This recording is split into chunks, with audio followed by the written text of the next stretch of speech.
All right, Kendall Jenner's 16 looks from Met Gala. So she's gonna talk about all the 16 looks, what she thought of those looks, and kind of like background of those looks as such.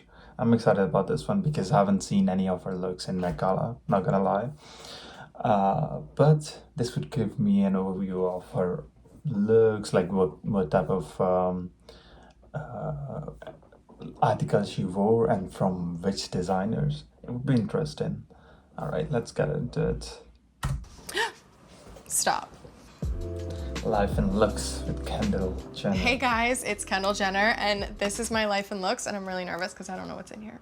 She's so beautiful. That's Oh my that's gosh. for sure. She's cute. This is 2007, and we are at our Keeping Up with the Kardashians season 1 premiere. I think I was like probably 11 years old. I remember these dresses so well. Kylie and I always had matching clothes. My mom and Courtney had a store, a children's clothing store called Smooch, so we would always go there to get all of our clothing. I'm pretty positive both of these dresses were more than likely from Smooch. Kylie's little pose here, she's working. She was so confident when we were younger, and you can just see it here, and I'm just like, ooh. Oh, 2014. This was my first high fashion show, and it was for Marc Jacobs. I actually could not believe that I was there. Weirdly had little nerves, and I think it was because my shoes were relatively flat. They weren't some big tall heel. I was pretty chill, even though my boobies were out. I remember going into my agency and kind of getting like a walking lesson because I didn't necessarily know what I was doing. I think I took tips too seriously and ended up being really stiff when I got on the runway. I've learned a lot since then. She's just a little girl here, and I love to see it. I had just turned 18. I remember getting a call from my agent saying that Mark and Katie wanted to put me in this kind of sheer top, and I was like, I'm game. Like, I don't mind. Like, I'm all good with the nipple. So it didn't make me any more nervous. I genuinely was just like, dope, whatever they want, it's their vision. So let's do it. I was completely comfortable. My first Met 2014 Met Gala, I was wearing Topshop. I was sitting at Topshop's table. I felt really beautiful this night. I look at it now and I'm like, oh my gosh, I look like a baby. But I felt like a woman. I was using Kim's hair and makeup people, so I was like, I feel like I'm embracing this woman side of me, and it's so funny to like look back on this moment now and be like, oh my God, you were just such a kid at the time. I remember driving to the Met, and I had not learned the trick of having a Sprinter van on the way, and I was in like a sedan, and I had to like lay in the back seat because my corset underneath was so tight. I was definitely really nervous. The only person I really knew there was my sister Kim and her husband at the time, and so I was really just going in on my own, and it was really scary. I warmed up immediately once I got to my table, and it all was good. And then my sister Kim is so nice. She just kept coming and checking in on me. Are you good? Are you good? Now I get to go with all my friends, and it's the best thing ever. Okay, I believe this was 2015. This was for American Vogue. It was shot by Matt and Marcus. It was the Alice in Wonderland photo shoot with McQueen. It was the first time I had really put on a proper wig where I was like, oh, this really looks like I dyed my hair blonde. I love working with Matt and Marcus. They just really pushed me, and I learn a lot from them every time I shoot with them, but I think at this point in my life specifically, I was learning so much. I was just sponging it all in. They threw me in there with Grace Coddington. Like, that's so crazy. It's intimidating walking onto an American Vogue set for one of the first times. This is, I think, a time in my life where I really felt like modeling was like working for me, and it was taking off. Ugh, I feel like so lucky to have had these experiences with some of the most creative, legendary people in the world. To think back on 2015 and just like how intimidating it all is at that time. I'm proud of her for doing it all and for pushing myself. I love to look back. I'm so nostalgic, so sorry if I'm getting sappy, but I love nostalgia. 2015, this was Givenchy by Riccardo Tisci. This was the menswear show. I remember the cobblestone floors were a little hard to walk on. I always felt like when I would walk Givenchy shows by Riccardo, I just like felt like such a cool girl. Obviously, he just has this badass energy, and so fun to be a part of those shows. The best. 2016, my first Vogue cover, September issue. One of the biggest, if not the biggest, fashion cover you can get. It's actually a crazy story. I was confirmed for the April cover for this year, and I had shot it, done it. I was so excited, could not wait for it to come out. And a few weeks later, my agent called me and kind of gave me the bad news and said, your cover's not going to print. And I'm so sad on the phone. I think I had a tear come to my eyes. And he ends the phone call with, but you got the September cover. And I lost it, and I like broke down in tears, and I was just so excited. I just like couldn't even believe that that was gonna be me on American September Vogue cover. I was just so filled with joy. I'd say this is a really cool moment for Matt, Marcus, and me, just because I feel like it was a moment where we really got to play and we had so much fun. I was literally going everywhere I could to find myself on the stands for this cover. It was a very big moment for me, and I was really, really happy. Stop.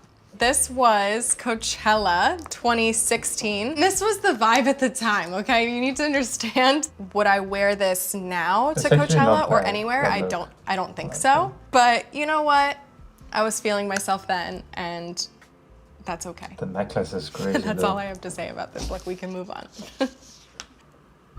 2017, American Vogue, again by Matt and Marcus. As you can tell, we love each other. We have a very special relationship. I showed up on set. They had told me I was gonna do this. I was gonna stand on the horse, and can you do this? And I was like, absolutely, this is so cool. They tried it out. They tried to make it all work and tried to make sure that the photo would fit properly and whatever. And it ended up not working out. What they ended up doing was they took a photo of the horse, and then they put out like thin plywood almost, and like set it on top of either side of like a stand, and I had to stand on the plywood as if I was standing on the horse, and then they photoshopped us together. So I'm so sorry for anyone that thought this was real.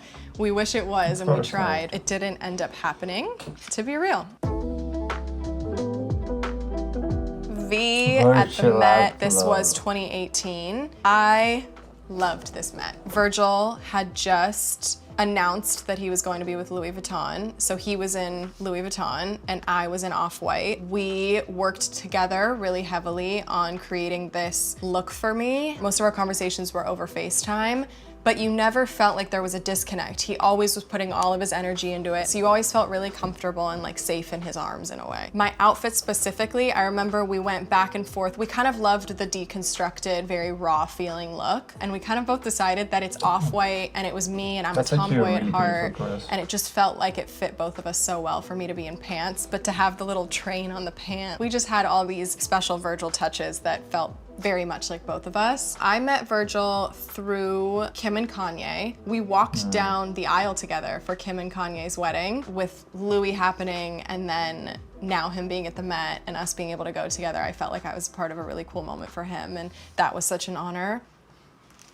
2018, this is just me cruising around New York on a city bike. This was actually my birthday, November 3rd. I was in New York for, I think, the Victoria's Secret fashion show. On my birthday, I really just wanted to chill out and ride city bikes with my friends and just chill at a bar and get drunk. So that's what I did. I'm wearing a Saks Potts coat and some Yeezy sneakers and just some Levi jeans. Kept it really chill. I actually really loved this day. This is like one of my favorite ways to spend a day, is just with friends, having fun, laughing a lot, and maybe having some tequila.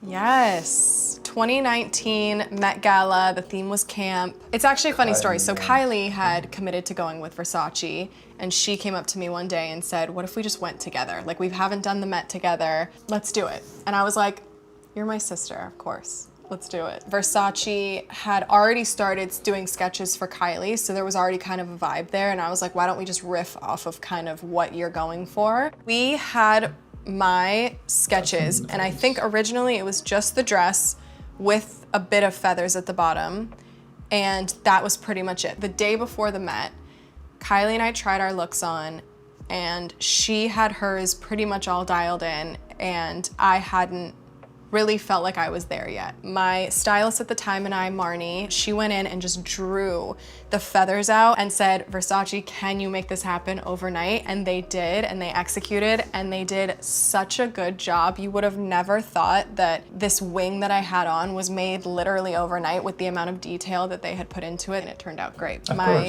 hair and makeup team, Jen Atkin and Mary Phillips, they killed it, and I think we just hit it so on exactly what we wanted it to be. Yeah, it all came together so nicely. Okay, 2020 Halloween was this one. I don't know exactly what year this was. Kylie and I just loved this photo. It would pop up on the internet. We would see it all the time. We looked so uncomfortable. And we just love how awkward the photo is that we were like, we have to recreate this. And so we had a costume designer remake the looks in a more mature way. And we had so much fun. We were like, this is so funny. So then we have the bracelets, so we have the whole thing. We went down to the littlest details, made sure we stood really awkward and everything. So it was a funny moment. We loved it though.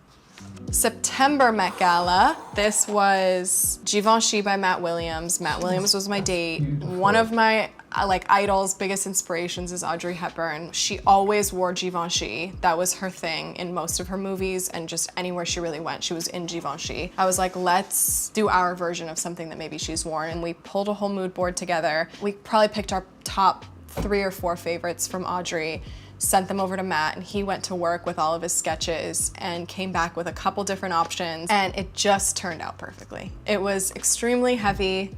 I won't lie, I wasn't the most comfortable person all night, but it was so worth it. Everyone is in that big giant room together at their tables, so you kind of like peep around and you'll see your friends and you'll head over and you'll say hi, but definitely the bathroom, you just end up there and you end up talking all night long in the bathroom, so it's a funny place for sure. You'd love to be a fly on the wall in that room. He also made me my after party look, and that was also inspired by Audrey. She had this beautiful moment where she's walking down the stairs in this red dress with this kind of cape thing behind her. So we did our iteration of that in like a short version.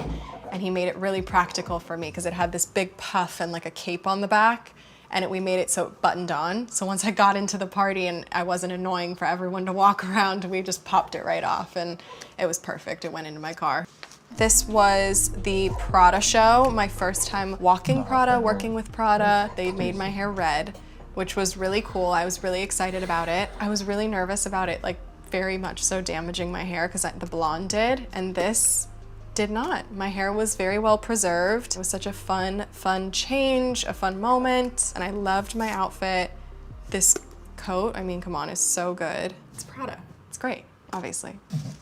This was in Paris. I was walking to go meet my friends. This feels like me. If I could wear one outfit for the rest of my life, it would be something along the lines of this outfit. These boots I bought, they're vintage, just like a vintage find, kind of cowboy-ish vibes, super comfortable. I found them, I think, at a vintage store in London with Luca, who's in this photo. I love his advice. He has very good advice. My stylist, Danny, and I have been working with each other for a few years now. We love like the classic 90s girl. Like we look at a lot of Kate Moss. I mean, even a lot of Jane Birkin, but I think the 90s girl is really kind of our space. The simple, very minimal girl, jeans and a t-shirt and keeping it really, really chill. You guys, I miss my red hair and I don't know what to do about it. I went back too soon, but if I'm being honest with you, it was hard. If anyone has fake red hair, you know there's a lot of maintenance to it. I'm definitely going back one day. Disclaimer, I'm going back because I loved it. And I look back at photos like this and I'm like,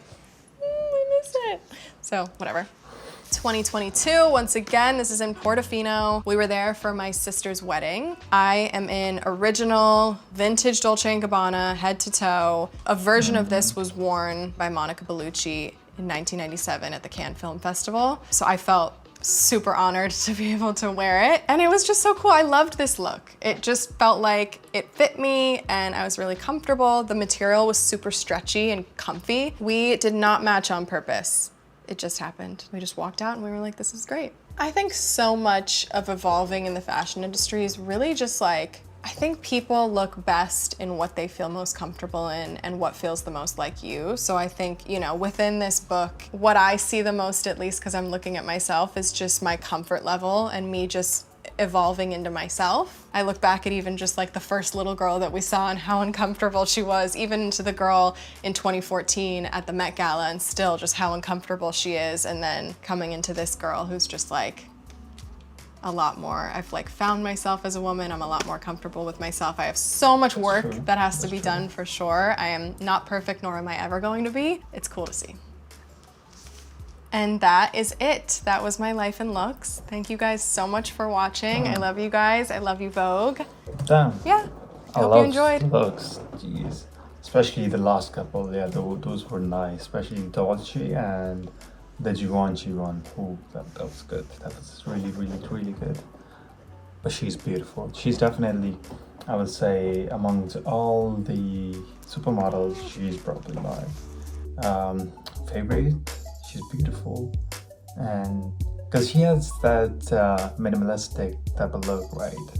Or natural type of look, and I like that. But let me know what you think about the looks as such, and I'll catch you in the next one.